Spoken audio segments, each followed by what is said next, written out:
അങ്ങനെ നമ്മളിന്ന് ഇന്ത്യയുടെ തലസ്ഥാനത്തെ പരമപ്രധാനമായിട്ടുള്ള ഒരു സ്ഥലമാണ് എക്സ്പ്ലോർ ചെയ്യുന്നത്, റെഡ് ഫോർട്ട്.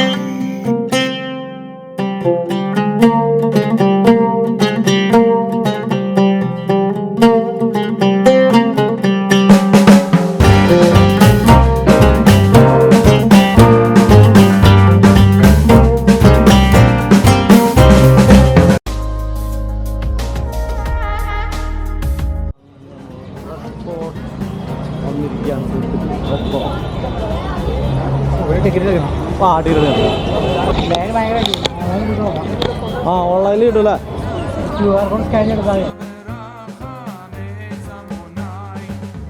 അങ്ങനെ റെഡ് ഫോർട്ടിന്റെ മുമ്പിലും മോദിജിയുടെ സെൽഫി പോയിന്റ് ഉണ്ട് കേട്ടോ.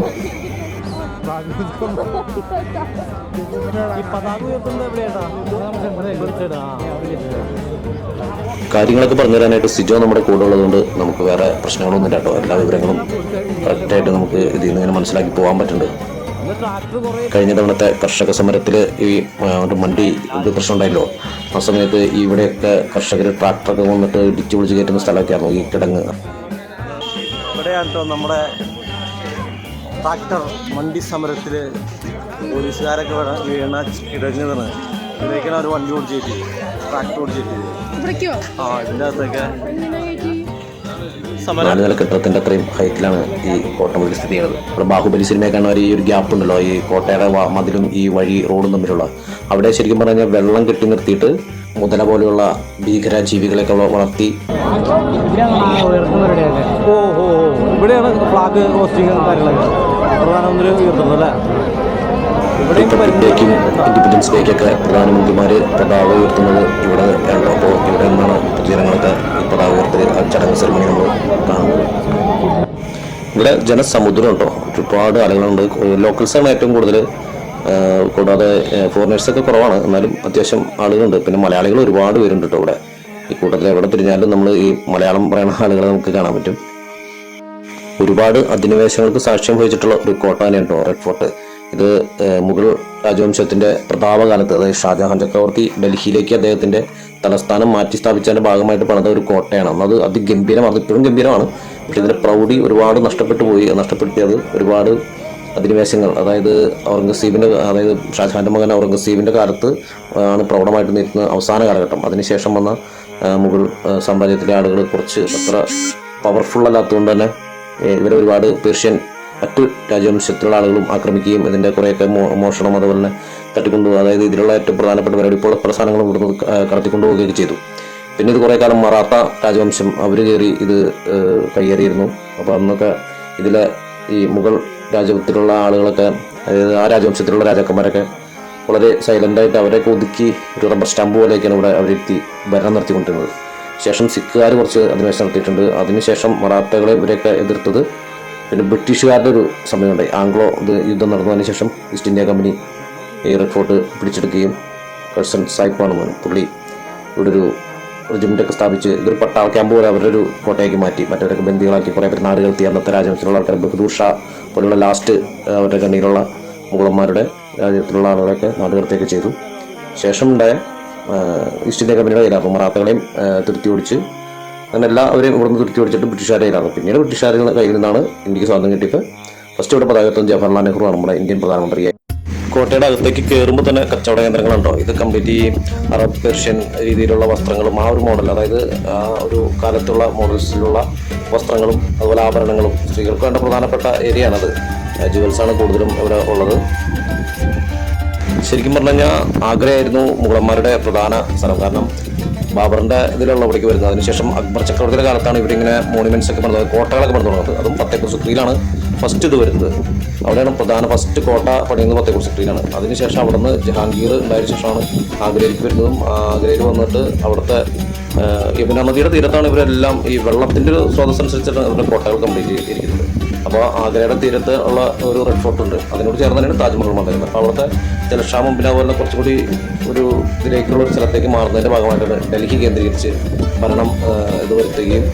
അപ്പോൾ ഇവിടെ ഒരു കോട്ട പണിത് ഇവിടേക്ക് രാജ കുടുംബാംഗങ്ങളെല്ലാവരും മാറി താമസിക്കുന്നത്. അത് ഷാജഹാന്റെ കാലത്താണ് അത് സംഭവിക്കുന്നത്. അക്ബറിന്റെ പുത്രനായ ജഹാംഗീറിന്റെ കാലം കഴിഞ്ഞതിന് ശേഷമാണ് ഈ ചുവന്ന കല്ലിൽ പണിതിട്ടുള്ള കോട്ടകളുടെയൊക്കെ ഒരു എൻഡ്, അതായത് ഷാജഹാൻ തുടങ്ങിയാണ് ഈ വൈറ്റ് മാർബിൾസിനോട് ഭയങ്കര ഒരു താല്പര്യമായിരുന്നു ഷാജഹാൻ. അതുകൊണ്ടാണ് നമ്മുടെ താജ്മഹലൊക്കെ പൂർണ്ണമായിട്ടും വെള്ള കല്ലിൽ, അതായത് വൈറ്റ് മാർബിളിൽ തന്നെ ചെയ്തു വെച്ചേക്കുന്ന അത്രയും മനോഹരമായിട്ടിരിക്കുന്നത്. പിന്നീട് വന്നിട്ടുള്ള ഇപ്പോൾ ഈ റെഡ് ഫോർട്ട് തന്നെ കുറേ ഭാഗങ്ങൾ ഇതുപോലെ വൈറ്റ് മാർബിൾ വെച്ചിട്ട് നവീകരിച്ചിട്ടുണ്ട്. അത് ഷാജഹാനിന് ശേഷം ഔറംഗസീബിൻ്റെ കാലത്തേക്ക് വന്നിട്ടാണ് ചെയ്തിരുന്നത്.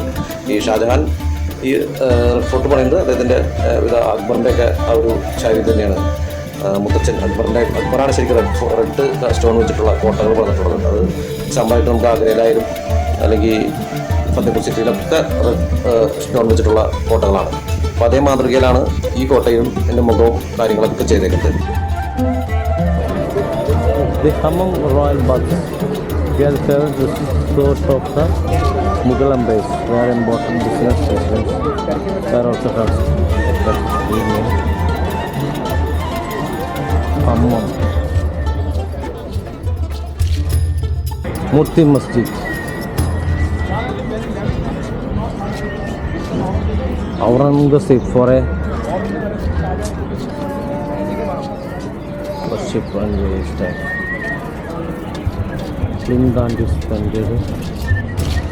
ഔറംഗസീബ് ഷാജഹാൻ തൻ്റെ മാർബിളിനോടുള്ള പ്രിയം അതിൻ്റെ പുറം ഭാഗത്ത് തുടങ്ങിയിട്ട് ചെയ്തിട്ടുള്ളതാണ്. അത് മുത്തച്ഛന്മാരുടെ പാരമ്പര്യത്തിലുള്ള റെഡ് സ്റ്റോൺ വെച്ചിട്ടുള്ളത് വെച്ചിട്ടാണ് ചെയ്തിരുന്നത്. അതുകൊണ്ട് തന്നെയാണ് ഈ കോട്ടയ്ക്ക് റെഡ് ഫോർട്ട് എന്ന് പേര് വരാൻ കാരണം. ലാൽ കില എന്നാണ് ഇതിനെ ഇന്ത്യയിൽ അറിയപ്പെടുന്നത്. ചുവന്ന തരത്തിൽ തന്നെയാണ് ഇതിൻ്റെ പുറം കവാടം മുതൽ പുറത്തെ കോട്ട മുഴുക്ക റെഡ് സ്റ്റോണിലാണ് ചെയ്തേക്കുന്നത്. ഇത് ഗംഭീരമായിട്ടുള്ള സൃഷ്ടിയുണ്ടോ. പിന്നെ ഇതിൻ്റെ ഉള്ളിലേക്ക് വരുമ്പോൾ നമുക്കറിയാം വൈറ്റ് മാർബിൾസിലും മറ്റുള്ള ഇതിലൊക്കെ പേർഷ്യൻ ഇതാണ്. പിന്നെ ഹിന്ദു കൾച്ചറിലുള്ള ശില്പികളും ഇത് പങ്കെടുത്തിട്ടുണ്ട്. ചില ഭാഗങ്ങളൊക്കെ കണ്ടാൽ നമുക്കത് അതിൻ്റെ ശില്പകല കാണുമ്പോൾ നമുക്ക് മനസ്സിലാവും ബ്ലെൻഡ് ആയിട്ടുള്ളത്. അത് രണ്ടും തമ്മിൽ ഇങ്ങനെ ബ്ലെൻഡായിട്ടുള്ള ഒരു രീതിയിലാണ് ഇതിൻ്റെ വാസ്തുശില്പകല. അതിഗംഭീരമായൊരു സൃഷ്ടിയാണ്. അതായത് ഇതിന് നടന്ന കിലോമീറ്ററോളം നടക്കണം ഈ കോട്ട നടന്ന് കാണണമെങ്കിൽ. ഏക്കർ കണക്കിന് സ്ഥലത്താണ് ഈ കോട്ട ഇരിക്കുന്നത്. ഷാജഹാനാണ് ലാൽക്കില പണിതെങ്കിലും അതിനുശേഷം ഔറംഗസീബ് ഇവിടെ ഒരുപാട് മാറ്റങ്ങളല്ല, ഇതിൻ്റെ അകത്ത് തന്നെ ഒരുപാട് ചെറിയ ചെറിയ കൊട്ടാരങ്ങളും ചെറിയ ചെറിയ മന്ദിരങ്ങൾ, അതായത് ദിവാനി കേസ് എന്ന് പറയുന്നത്, പിന്നെ സിൽവറിൻ്റെ മണിമന്ദിരം, അങ്ങനെ ഒരുപാട് സംഭവങ്ങൾ ഇവിടെ ഇതിൻ്റെ അകത്ത് ഔറംഗസീബ് ചെയ്തിട്ടുണ്ട്. ഈ കൊട്ടാരം കൊള്ളടിക്കപ്പെട്ടില്ലായിരുന്നെങ്കിൽ ഇവിടെ വിലപിടിപ്പുള്ള അമൂല്യമായ ഒരുപാട് നിധികളും ഒരുപാട് സംഭവങ്ങൾ ഉണ്ടായിട്ടുണ്ട്. അപ്പോൾ ഓരോ അധിനിവേശം കഴിയുമ്പോഴും ഇപ്പോൾ മറാത്തകൾ കയറിയിട്ട് ഇവിടുത്തെ ദിവാലി സിൽവറിൻ്റെ ഒരു ഇതും കാര്യങ്ങളൊക്കെ ഇവിടുന്ന് കടത്തിക്കൊണ്ട് പോയിട്ടുണ്ട്. ഒരുപാട് കാര്യങ്ങൾ അത് അവരുടെ അവിടുത്തെ കോട്ടകളിലൊക്കെ അത് കാണാമെന്നാണ് പറയുന്നത്. അതുകൂടാതെ അവസാനം വന്ന ഓരോ ഇതും സിഖുകാർ വന്നപ്പോഴും ഇവിടുന്ന് കുറേ കാര്യങ്ങൾ ചെയ്ത് കൊണ്ടുപോയിട്ടുണ്ട്. ബ്രിട്ടീഷുകാരാണ് ലാസ്റ്റ് ഇതിനെ നാമാവശേഷമായിരിക്കുന്നത്. ജൂൾസ്, വൈരങ്ങൾ, രത്നങ്ങളെല്ലാം അവരുടെ വിക്ടോറിയ മറ്റേ ലണ്ടനിലെ മ്യൂസിയത്തിലേക്ക് അവർ ഇവിടുന്ന് ഒരുപാട് കൊണ്ടുപോയി കൊടുത്തിട്ട് ഈ ലാൽക്കിലയിലെ പ്രധാനപ്പെട്ട എല്ലാ അമൂല്യ വസ്തുക്കളും അവർ കയ്യിലാക്കി കൊണ്ടുപോകും. നമുക്കിപ്പോൾ അവസാനം അവശിഷ്ടമായിട്ട് കിട്ടിയിരിക്കുന്നത് ഇതിൻ്റെ ഒരു അസ്ഥികൂടം എന്ന് പറയുന്നത് ഒരു സ്കെലിറ്റൻ മാത്രമാണ്. ഈ റെഡ് ഫോർട്ടിൻ്റെ സ്കെലിറ്റൻ മാത്രമാണ്. ഇതിൻ്റെ അമൂല്യമായിട്ടുള്ള എല്ലാ സംഭവങ്ങളും പലരും അധിനിവേശത്തിൽ കടത്തിക്കൊണ്ടുപോയി, പ്രത്യേകിച്ച് ബ്രിട്ടീഷുകാർ. ഈ മനോഹരമായ കോട്ട പണിതിരിക്കുന്നതും ഉസ്താദ് അഹമ്മദ് ലാഹോറി, അതായത് നമ്മുടെ താജ്മഹൽ പണിത അതേ ശില്പി എന്ന് തന്നെയാണ്. ഷാജഹാൻ്റെ പ്രിയ ശില്പി തന്നെയാണ് എന്നാണ് പറയുന്നത്. താജ്മഹൽ അതിനുശേഷം പണിതായിരിക്കണം, അല്ലെങ്കിൽ പിന്നെ ഇവിടെ കൈവെട്ടിക്കളഞ്ഞു എന്നൊക്കെയുള്ളൂ പറയുന്നത്. നമുക്കിതിൻ്റെ ചരിത്രങ്ങളൊക്കെ ഈ എഴുതപ്പെട്ട ചരിത്രങ്ങൾ നമുക്ക് അറിയാൻ പാടുള്ളൂ. അപ്പോൾ അത് ഈ പറയുന്നത് അദ്ദേഹത്തിന് അതോടുകൂടി ഇനിയൊരു ശില്പം ഇതുണ്ടാക്കാതിരിക്കാൻ വേണ്ടി താജ്മഹൽ പണിതവരുടെ അദ്ദേഹത്തിൻ്റെ കൈകൾ ഛേദിച്ചെടുക്കുമെന്നാണ് പറയുന്നത്. ചരിത്രങ്ങളിലും അല്ലെങ്കിലും നമുക്ക് ഒരുപാട് വൈരുദ്ധ്യങ്ങൾ ഫീൽ ചെയ്യാറുണ്ട്. ഇപ്പോൾ എനിക്ക് അറിയാൻ പാടില്ലാത്ത കുറേ കാര്യങ്ങളായിരിക്കാം. പക്ഷേ ഷാജഹാനാണ് ഈ കോട്ട 1600 1650 കാലപ്പനാണ് നൂറ്റാണ്ടിന് ശേഷം പണിയുന്നത്. അപ്പോൾ പക്ഷേ അതിന് മുമ്പ് തന്നെ ആഗ്രയിൽ ഈ താജ്മഹലിൻ്റെയും അല്ലെങ്കിൽ അവിടെ റെഡ് ഫോർട്ട് ഉണ്ട്, ഒരുപാട് കോട്ട അവിടെയുണ്ട്, അവിടുത്തെ ആൾക്ക് താമസിക്കാനും കാര്യങ്ങളൊക്കെ ആയിട്ട്. പക്ഷേ അവിടെയാണ് ഷാജഹാൻ്റെ അവസാന കാലഘട്ടവും അവിടെ തന്നെയായിരുന്നു. കാരണം ഔറംഗസീബ് ശരിക്കും പറഞ്ഞാൽ അച്ഛനെ തടവറയിലാക്കിയിട്ടാണ് രാജ്യം ഏറ്റെടുക്കുന്നത്. കാരണം പുള്ളിയുടെ മുതിർന്ന ജ്യേഷ്ഠനെ വധിച്ചതിന് ശേഷം ഒരു അങ്ങനെയാണ് ഇവിടെ മുഗൾ രാജവംശത്തിൻ്റെ എല്ലാ തലമുറകളും. കാരണം ഒരുപാട് മക്കളുണ്ടാവും, പല ഭാര്യമാരില്ല. അപ്പോൾ അതിന് ശേഷം അവർ തമ്മിലൊരു യുദ്ധവും അവർ തമ്മിൽ ചില പ്രശ്നങ്ങളിലൊക്കെയാണ്. ഇവിടെ ഇന്ത്യൻ ചരിത്രം ആലേഖനം ചെയ്യപ്പെട്ട ഒരു മ്യൂസിയം ഒക്കെ ഉണ്ട് കേട്ടോ. 1857 ശേഷം ഉള്ള ഇന്ത്യൻ സ്വാതന്ത്ര്യ സമരവും അതിനുശേഷം അതിൽ പങ്കെടുത്ത ആളുകളുടെ കാര്യവും ബ്രിട്ടീഷുകാരുമായിട്ട് യുദ്ധം ചെയ്തിട്ടുള്ള ഇന്ത്യൻ ആളുകളുടെ ചരിത്രം ആലേഖനം ചെയ്തിട്ടുള്ള ഒരു മ്യൂസിയം ഒക്കെ ഉണ്ട് കേട്ടോ ഇവിടെ.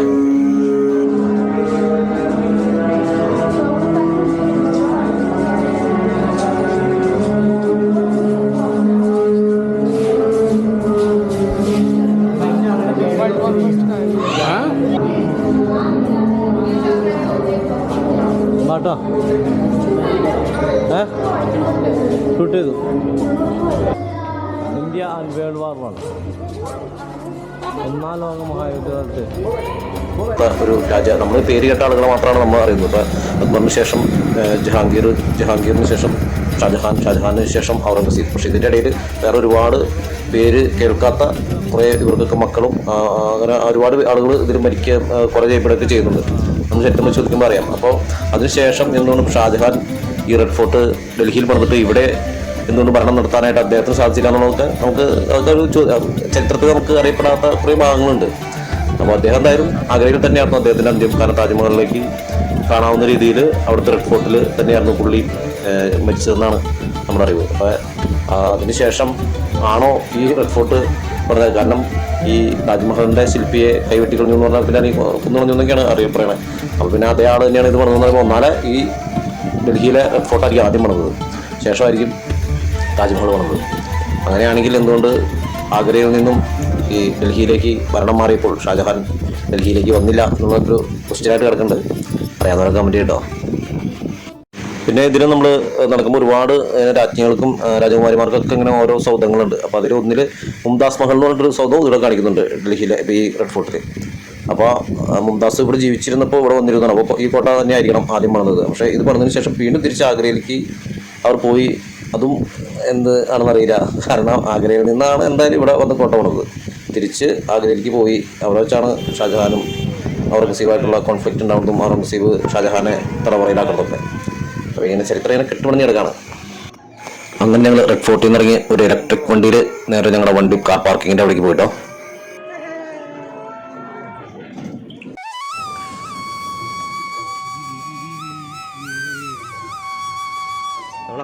അങ്ങനെ റെഡ് ഫോർട്ടിൽ നിന്ന് ഇറങ്ങിയിട്ട് ഞങ്ങൾ നേരെ പോയത് അക്ഷർധാം ടെമ്പിൾ കാണാനാട്ടോ. അതായത് വേൾഡിൽ തന്നെ ഏറ്റവും വലിയ അമ്പലങ്ങളിലൊന്നാണ് അക്ഷർധാം ടെമ്പിൾ.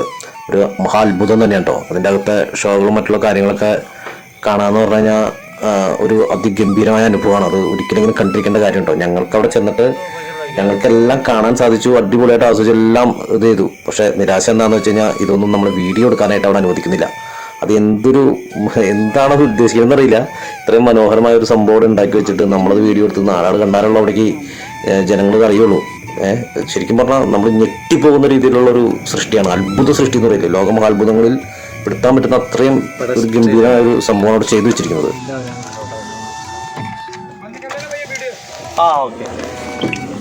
ഞാനിപ്പോൾ നിൽക്കുന്നത് നമ്മുടെ അക്ഷർധാം ടെമ്പിളിൻ്റെ അടുത്താണ് കേട്ടോ.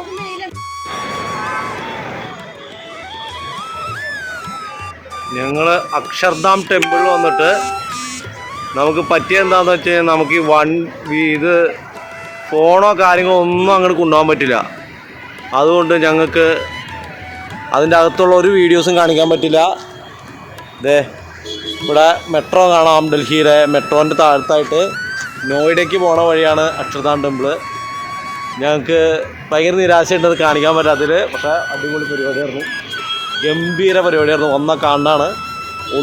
വീഡിയോ ഒന്നും കാണാൻ പറ്റില്ല, അവിടെ കൊണ്ടുപോകാൻ പറ്റില്ല. വെടിച്ചിട്ട് പരിപാടി. പക്ഷേ അത് ഷൂട്ട് ചെയ്യാനോ നമ്മുടെ മൊബൈലിൽ പോലും നമുക്ക് ഒരു ഫോട്ടോ പോലും എടുക്കാനായിട്ട് അവിടെ അനുവദിക്കുന്നില്ല. നമ്മുടെ ഇലക്ട്രോണിക്സ് ഉപകരണം എല്ലാ സംഭവങ്ങളും ഒന്നും തന്നെ അകത്തേക്ക് കയറ്റില്ല. ഭയങ്കര ചെക്കിങ് കാര്യങ്ങളാണ്. നമ്മുടെ ഡൽഹിയിൽ നിന്ന് നോയിഡയിൽ എത്തനേക്കാൾ മുമ്പ് അക്ഷർധാം ടെമ്പിൾ, അതിന് മുമ്പ് മെട്രോ ഉണ്ടാ പോകുന്നത്. മെട്രോ ഓക്കെ, അടിപൊളി സെറ്റപ്പാട്ടോ, ഭയങ്കര സംഭവമാണ്. അത് കാണേണ്ട ഒരു ഐറ്റം തന്നെയാണ്. നമ്മൾ കയറുമ്പോൾ തന്നെ റോഡ് സൈഡിൽ തന്നെ നമ്മളെ അത് ബ്ലോക്ക് ചെയ്യും. എന്നിട്ട് അത് ഒക്കെ മേടിച്ച് കാറിലോ അല്ലെങ്കിൽ അവിടെ ക്ലോക്ക് റൂമിലൊക്കെ വെച്ചിട്ടാണ് നമുക്ക് അകത്തേക്ക് പ്രവേശനമുള്ളൂ. പക്ഷേ ഇതെന്തുകൊണ്ടാണ് ഇവരിങ്ങനെ ഇത്ര സ്ട്രിക്റ്റ് ആവണമെന്നൊന്നും അറിയില്ല. ഇതിൻ്റെ രസം എന്താണെന്ന് വെച്ച് കഴിഞ്ഞാൽ ഇതിൻ്റെ ഒരു വീഡിയോസൊക്കെ ചെറിയൊക്കെ യൂട്യൂബിൽ ചെറിയ ഫോട്ടോസ് വീഡിയോസൊക്കെ ഉണ്ട്. പക്ഷേ പൂർണ്ണമായിട്ടുള്ള ഒരു സംഭവം ഇവിടെ ഇല്ല. പക്ഷേ എന്നിട്ട് കൂടി ഈ സ്ഥലത്ത് ചില ലക്ഷങ്ങളാണ് വരുന്നത്. ഡൽഹിയിലെ ഏറ്റവും കൂടുതൽ ആളുകൾ വരുന്നൊരു സ്ഥലമാണ് ഈ അക്ഷർധാം ടെമ്പിൾ. നമ്മുടെ ബാംഗ്ലൂരല്ലല്ല, മൈസൂർ വൃന്ദാവനത്തിലെ ഇതുപോലെ ലാസ്റ്റ് വാട്ടർ ഷോ പരിപാടി കഴിഞ്ഞിട്ട് റോഡിൻ്റെ അങ്ങ് അകലെ കാണുന്നുണ്ട് അക്ഷർധാം ടെമ്പിൾ. നമുക്കത് ഫോട്ടോ എടുക്കാനൊന്നും നിർവാഹമില്ലാത്തതുകൊണ്ട് നമ്മൾ കുറച്ച് സ്റ്റിൽസ് ഗൂഗിളിൽ നിന്ന് തപ്പിയെടുത്ത് സ്റ്റിൽസുകളാണ് ഇടണം. നമുക്ക് അവിടെ അടുത്തുനിന്ന് ഫോട്ടോ എടുക്കാൻ വീഡിയോ എടുക്കാനൊന്നും അനുവാദമില്ല. അത് പൈസ ആയിരിക്കലാണ്. 100 ഏക്കറാണോ 100 കോടിയാണോ? 100 കോടി.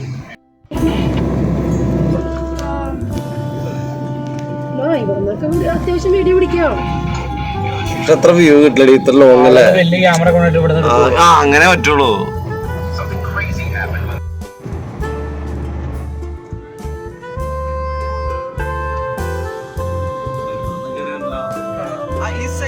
എയർപോർട്ടിൽ പോയപ്പോ കയറി അല്ലല്ലേ?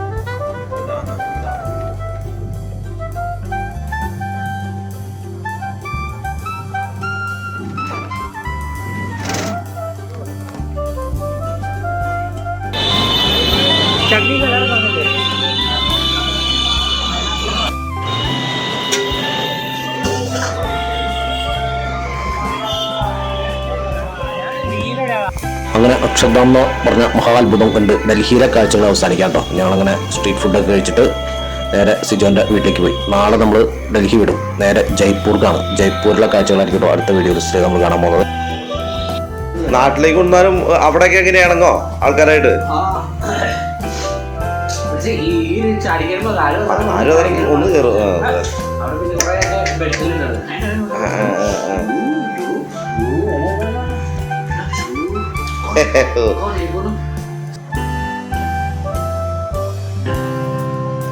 റസ്ക് മുളപ്പിച്ചുകൊണ്ട് പോയേക്കാം കേട്ടോ, പുള്ളി സെർച്ച് ചെയ്തെടുക്കാൻ വേണ്ടി. അന്വേഷിക്കണോക്ക്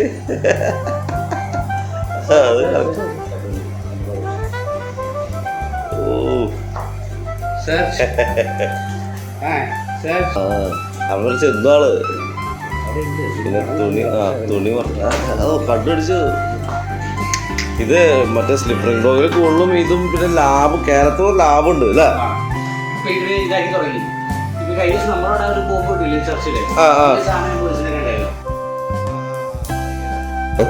അപ്പൊ നമുക്ക് സിജോ ഇനി നമ്മുടെ കൂടെ ഉണ്ടാവില്ല, കാരണം സിജോന് ഡ്യൂട്ടിയും കാര്യങ്ങളൊക്കെ ഉള്ളതുകൊണ്ട് ആൾക്ക് ലീവില്ലാത്തതുകൊണ്ടും ജയ്പൂർ ആഗ്ര യാത്രയിൽ നമ്മളെ അനുഗമിക്കുന്നത് നമ്മുടെ പുതിയൊരു ഫ്രണ്ടാണ് കേട്ടോ. സിജോന്റെ കെയർ ഓഫിൽ സിജോ എനിക്ക് പരിചയപ്പെടുത്തി തന്ന ജയ്സൺ ചേട്ടനെയാണ് ഇനി നമ്മൾ അടുത്ത ട്രിപ്പിലൊക്കെ പരിചയപ്പെടുന്നു. പുള്ളിയുടെ കൂടെ കേട്ടോ ഇനിയുള്ള യാത്ര. അടുത്ത വീഡിയോയിൽ ജയ്സൺ ചേട്ടൻ്റെ കൂടെ ഫസ്റ്റ് ജയ്പൂർ, അതിനുശേഷം ആഗ്ര.